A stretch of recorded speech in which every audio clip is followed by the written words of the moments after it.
कसं आहे इकडे अरे देखी मला फायनली आम्ही बसलो आंब्या झाडावर. झाडावरला आंबे बघून प्रियंका पळ सुटले आंबे तोडायला. मोठा आंबा आहे.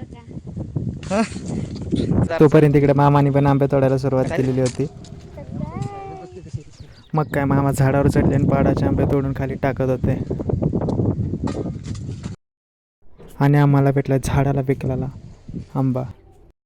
हा आहे झाडाला पिकलेला पाडाचा आंबा. कसा लागतो प्रियंका? टेस्ट कशी होती याची? जेव्हा मला खायला देशील तेव्हा समजेल ना. पण टेस्ट छान आहे, बघायचंय? नाही मला बघायचं. आता बघ कशी खाते एकटी. कसं आहे? काय? तोपर्यंत मामांना अजून एक पाडाचा आंबा भेटला.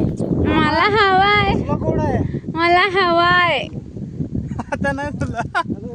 शेवटी आम्ही तोडलेले सर्व आंबे गोळा करून पोत्यात भरले आणि पोते घेऊन आम्ही चाललोय घरी. शेवटी एवढं जे गावात आहे ते शहरात नाही.